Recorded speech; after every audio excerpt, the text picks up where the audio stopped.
Good evening and welcome to Midweek Bible Study here at Holloways. Glad to have you with us. I'm Dr. G. Dana Slack. I am the pastor here.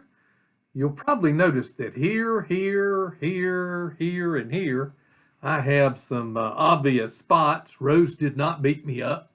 For those of you that are wondering, I've seen the dermatologist and he froze several places on me and trying to make me beautiful. So I hope that doesn't distract you tonight, nor do I hope the thought of me being beautiful distracts you. We're in study of 1 Peter, and the passage we study tonight is one of the most important when it comes to understanding our relationship and our responsibilities to Christ and to God as believers. This passage is the framework of what is known in theological circles as the doctrine of the priesthood of all believers. Well, why is that important? Well, it sets out important precedents, teachings, truths, absolute truths that help you and I know what our relationship to the Father is, what our relationship to other people is. And so I pray it'll help you tonight. We begin in verse 9. We're only going to spend time in verses 9 and 10. We begin with verse 9 where Peter, he has been talking to them before that about those being living stones and that those who weren't living right were becoming a stumbling block or a stumbling block. But now in verse 9, he says, but you, and he's talking to those he's writing to. He's talking to believers, both Jewish and Gentile believers here, and for all believers today. You are a chosen race. You are a chosen race. Now, these words have a twofold meaning to those he was writing to at that time and also for us. First of all, he tells them and he tells us that we are now God's chosen people. God has chosen us for his own purposes. We are his chosen people. He says, but you, and the you he's talking about are Christian believers, are a chosen race, a chosen people.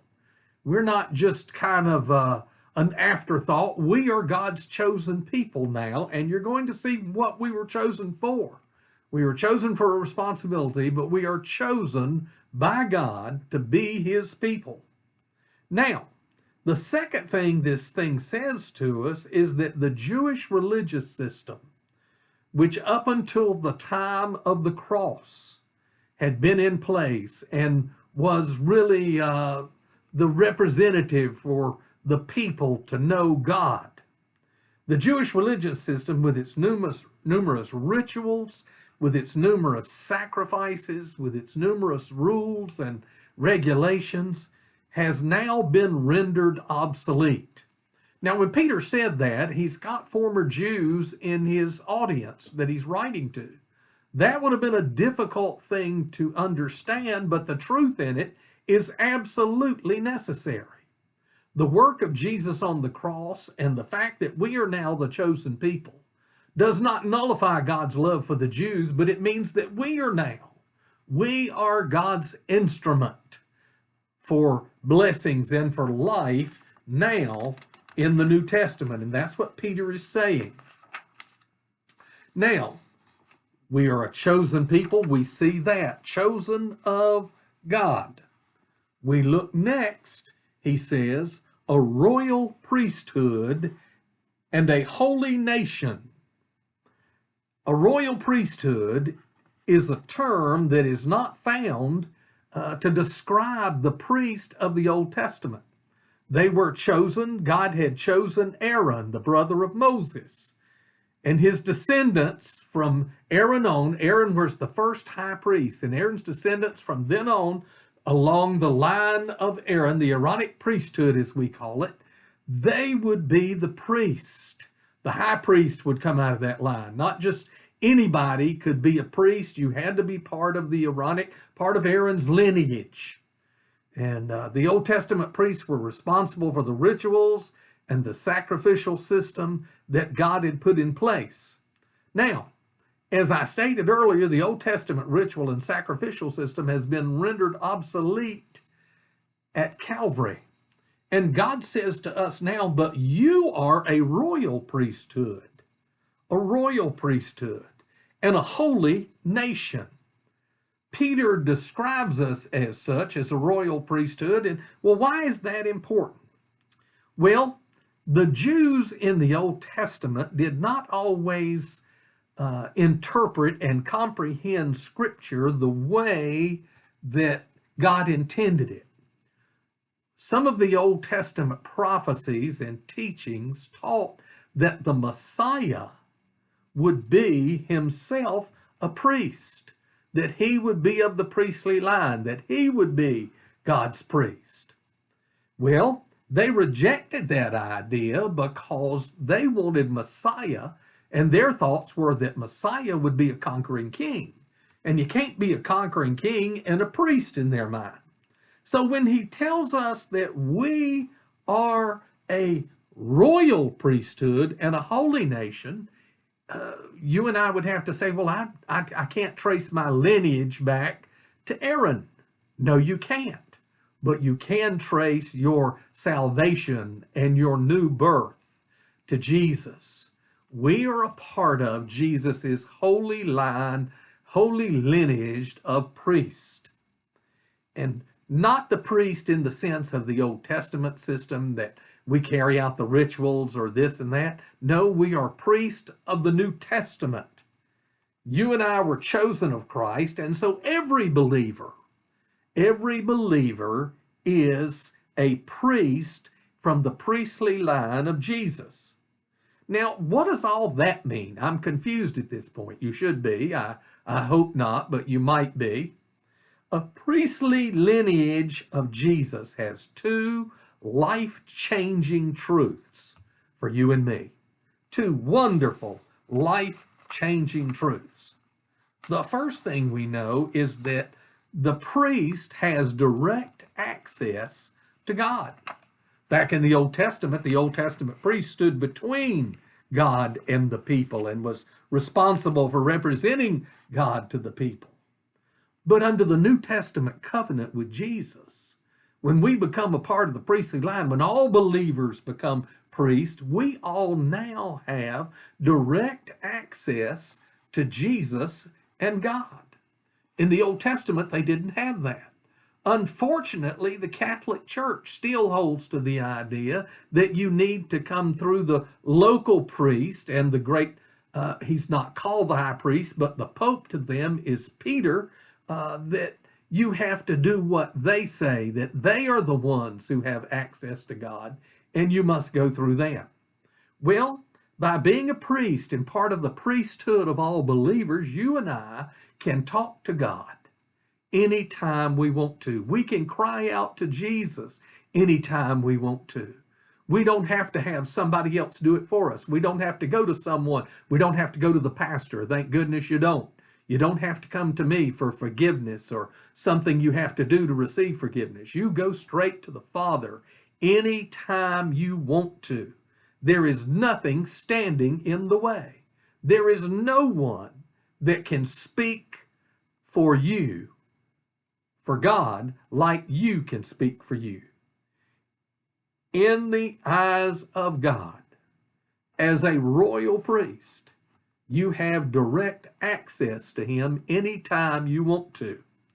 Now, one of the responsibilities of a priest is to represent the God to the people.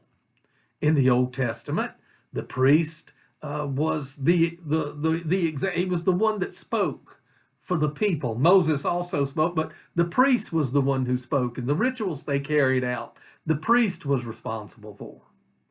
As a believer, as someone who's part of the royal priesthood, and he says a holy nation, that means a people set apart. If you look at the latter part of it, he says a people for God's own possession.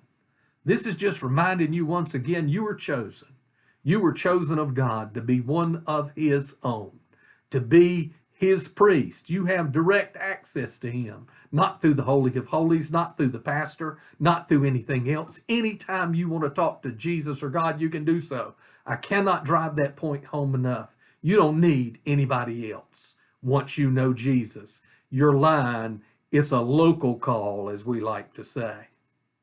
As we represent Christ to all the people, we need to be reminded in the Gospel of Matthew and in other parts of the Gospels, Jesus said that we are light and we are salt. We are to be the light of the world. We, as priests, as people set apart because we've been chosen by Christ, nothing we did, everything he did. We represent Christ to other people. Jesus said we're to be light. We're to shine the light of God. And he said in that wonderful passage that we are to shine the light in such a way that people see the works of God and they glorify him and not us. So actually, if I were to ask in a congregation, and I've done this with Holloways, or to ask you, who are God's ministers? Well, you'd say all the reverends and the doctors and the when I say doctor, I mean those that have a doctorate of theology like I do, that those are the folks who are God's ministers. Well, that's not the truth. That's not the truth. We are selected, we are chosen, we are called to a very special ministry. But before I was called to full-time Christian service to serve as one of God's pastors, as a believer, I was a minister. And I was to minister to others the message of the gospel. I was to be a representative of God to all people, believers and non-believers, but especially for non-believers. How will they see unless they see Jesus in us? How will they hear unless they hear Jesus from us? Folks, there is not enough time among every preacher in the world, even with the internet and broadcast and all of these things, to get the message of the gospel, the heartfelt message of the gospel, the life-changing message of the gospel that you have experienced and I have experienced to every person. There are people in your life that only you, through being God's priest, knowing that you have direct access to him and knowing that you can speak, that you are called by him to speak for him the truth that he's taught you, puts you in a very, very special place. Listen to what he says at the end of verse 9. It says, so that you may proclaim the excellencies of him who has called you out of darkness into his marvelous light. Peter is telling them, you once were lost in your sin. You were lost under the system of ritual laws and rules with the Jews, and nothing could give you direct access to God except the blood of Christ. He says you've been called, you, out of darkness into the marvelous light of the truth of Jesus, and thus we are God's holy priest. That means we're to live a Christian, a holy life as best we can. We are to represent God to the people, but there's one more step in there. We are to intercede, not for forgiveness for them, but we're to pray for other people, for lost people, and for believers. And we can do that. As a priest, we have direct access to God, and there are times when folks will come to you and say, pray for me, or pray for this, or pray for that. I need it. And I want to tell you that that's part of our priestly responsibility, not mine as a pastor, but mine as a believer, and yours as a believer. And he says to us in verse 10, this wonderful, wonderful truth that on this Holy Week that we're experiencing right now, this Easter week, he says, but you are a people of God, and you had not received mercy. In other words, before the cross, before Jesus died on the cross, we were sinners lost in our sin. We had not received God's grace and mercy. But through his wonderful act of grace, through allowing his son Jesus to be the punishment for our sin, we've now received mercy. He said, for you once were not a people. You were just lost sinners. But now you are the people of God. Folks, I don't care what anybody tells you, how bad someone, either a believer, and I would pray they wouldn't do it, or a non-believer treats you or makes you feel down. You are special to God. God loves you, and he chose you. And if you haven't ever accepted him, he wants you to hear today that he wants you to be one of his. He wants you to let him love you. He wants to let him save you, and then to take up residence in you and to help you and to give you a place with him when your earthly life is over in glory. He says in verse 10, for you were not a people, but now you are. Oh, we're the people of God. We're the chosen people of God. Does that mean that we get to walk around high and mighty? No.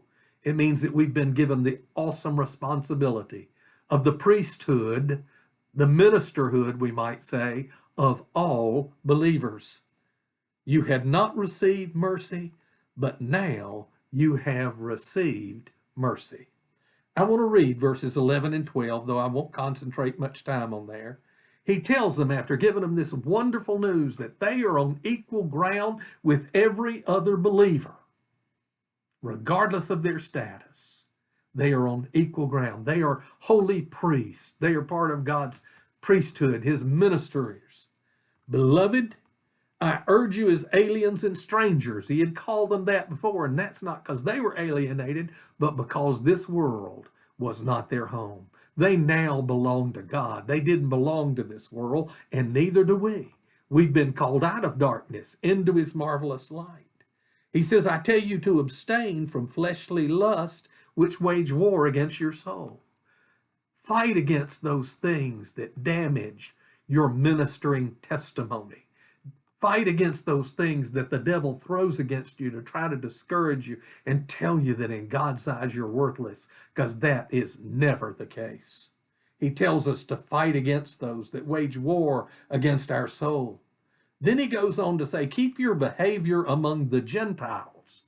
Now, the reason he said Gentiles here is that the people that Peter and others were trying to reach now was the Gentiles. The Jews pretty much had rejected Jesus. The Jews as a nation had rejected the offer of Jesus. And now Peter and Paul's ministry is to the Gentiles, to people like you and I, the Goyim, who so needed it.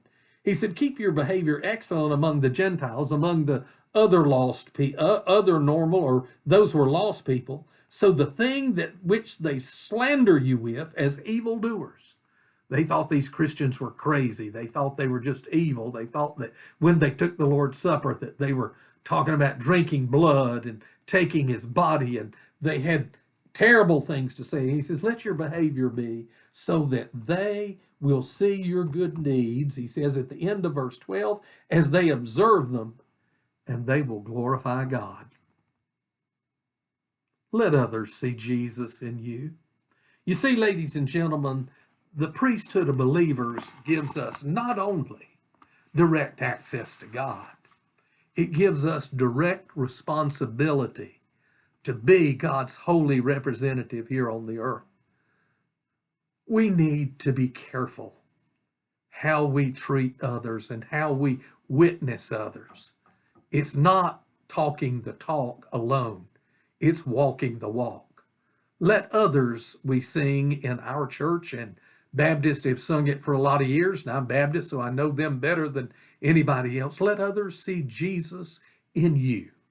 I hope that the rest of this Holy Week, and coming up to our services Sunday morning, that you take the opportunity to shine Jesus to people that really need him right now. Our world is undergoing dark times, and they need hope. They need the one true hope, and that is the message of Jesus Christ and salvation through him alone. Have a wonderful rest of the week, and I look forward to being with you again soon.